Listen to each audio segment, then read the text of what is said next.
The David Pakman Show at davidpakman.com. Welcome to the bonus show. There is this very, very disturbing story out of a remote Indian island where a Christian missionary was attempting to convert people to Christianity, and he ended up being killed with bows and arrows and potentially some spears as well. And eventually, the body of this missionary was identified, and it is that of John Allen Chow, a 26-year-old American who was killed as he was trying to spread Christianity to North Sentinel, which is a forbidden island in the Andaman Sea. Very long history of repelling outsiders. Any reasonable person would have understood it was extraordinarily dangerous to try to go there.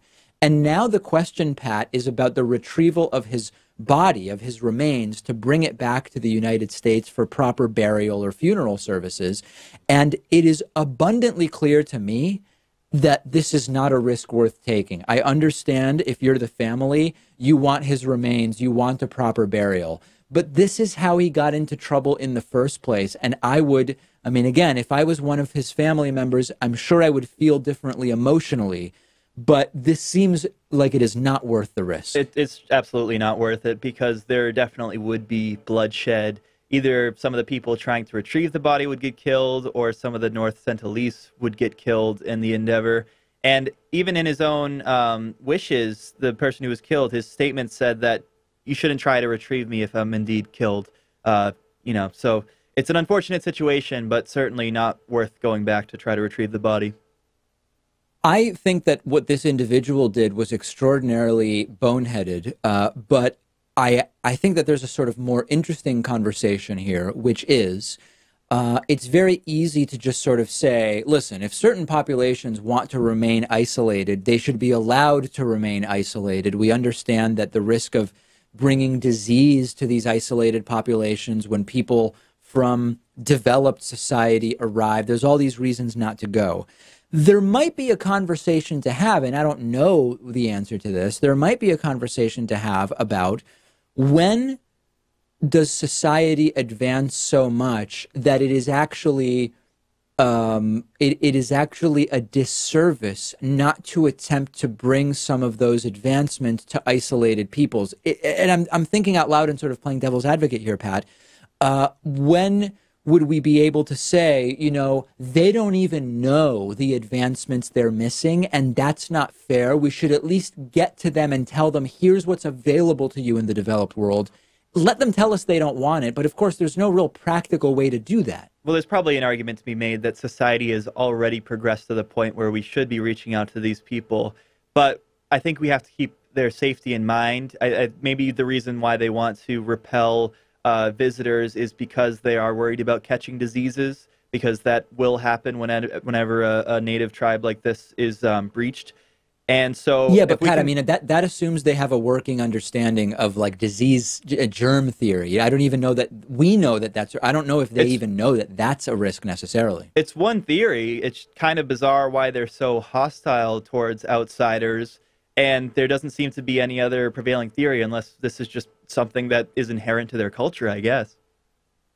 Yeah, I think that there's a lot of different reasons why they may be hostile to outside cultures that don't necessarily require understanding of germ theory. But you can already make the case that if we could get past the possible germs we would bring, what about antibiotics? What about some elements of modern medicine and the benefits that that would have to them? But ultimately, maybe it's sort of this naive pomposity to think that they would necessarily want that, or that it's our sort of duty to even communicate that these things exist to them. Like, is there some sort of Western bias in even saying that that's obviously something they should have? Who says? Maybe they shouldn't. There is a possibility, too, that in some aspects they're smarter than us. There was a tsunami, I guess, that hit the island a few years back, and just about everyone thought that everyone on the island, some like 80 to 100 people, I think, lived there, would be totally wiped out. And apparently they were able to hide, and they reemerged weeks later.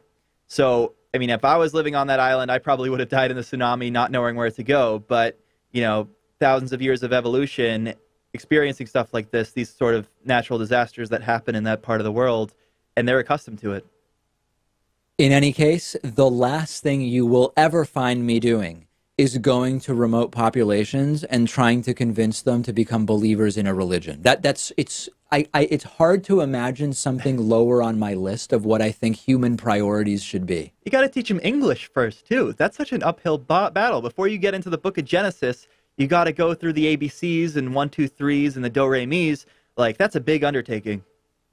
That's why a lot of the most successful linguists in history have been involved in missionary work, because they need the best people to be able to make a language bridge to these isolated populations. Because you're right, you've got to be able to communicate before you can explain to them that Jesus Christ is the Son of God and that they're waiting around for the return of the Messiah. That's why we have this historical connection between missionary work and linguists, which I've actually read quite a bit about it, and it's very interesting, but also sort of a bummer that that's what these great linguistic skills are being used for. We have news now of migrants attempting to journey across a border of sorts, but it's not the U.S.-Mexico border. I'm talking about the 21-mile trip across the English Channel from France to Britain. And there are groups of migrants using very flimsy inflatable boats and canoes and even water scooters. And this is something that has been video recorded and started to sort of make waves in Britain. More than 100 migrants have tried crossing in the last 3 weeks, according to British media reports. And people who are trying to get to Britain illegally from France typically have been sort of hidden out in trucks, under trucks, or they've traveled by ferry or train through the channel. This is sort of a new approach because of security checks on the traditional means. You know, I think that what's missing here typically from the discussion, Pat, and of course, there is the rule of law. And I am not someone to advocate the breaking of the law, while I understand that sometimes there are laws that are unjust, right? That's sort of my general view about the law. I'm not advocating law breaking. There is a degree of desperation that exists when people are willing to do these things and take these dangerous actions that I feel like is mostly missing from the debate around immigration, at least in the United States. That there's not only the psychological and emotional impact of abandoning what you know and just going someplace new where you often don't speak the language and what that brings with it. It's not all ginger snaps and roses. But also that what is going on in people's lives that they're willing to undertake this type of risk. And we often don't hear much about that. Yeah, and that's why I think that proposals like building a 20-foot wall isn't going to solve issues like immigration, because if migrants are indeed in a position that's so desperate that they have to get out of their country at all costs, they'll find a way. And, you know, if it's taking a dinghy across the English Channel, some 20 miles, they'll attempt to do that. It is unfortunate because it's such a risky endeavor, too. And, you know, if they have children on the boat, you have to look out for them. But they will try to do it at all costs. And that's what we're seeing here. We are going to, let me rephrase. I think that it would be great to see a serious paradigm shift on the topic of immigration in the United States. I don't know that it happens with Donald Trump and people like Stephen Miller sort of dictating the discourse on this particular issue. I have some hope that Democrats taking over the House in January will maybe refocus the dialogue, although I'm not particularly optimistic given that it's just the House and this issue really is going to have to involve the Senate. It's going to have to involve the White House as well. I've been following this story out of China where medical officials claim to have created the world's first genetically edited babies. We have heard that twin sisters were born with a genetic edit that makes them immune to HIV, the virus that causes AIDS. And the scientific explanation that's been given is that they have used CRISPR to do genetic edits in the lab that cause this immunity. We don't actually know if it's true right now. And one of the top officials at CRISPR has put out a long list of information that they want to hear from the scientists that were involved. We are so very quickly advancing here, Pat. And it's one of these very, I don't know if awkward is the right word, but ever since CRISPR started being a thing, we knew that at some point this was going to be possible. I interviewed medical ethicist Arthur Kaplan about this.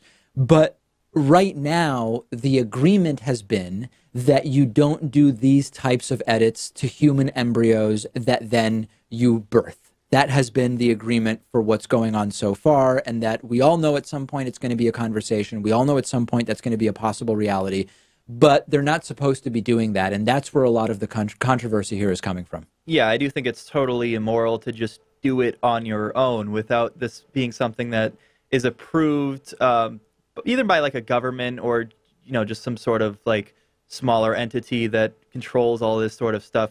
And it also should be done by a team of people, not just one rogue scientist or one rogue medical official. I don't know what the consequence will be. I don't know if there even is like a law against this sort of thing yet, because it's such new technology, but it certainly is unethical and immoral.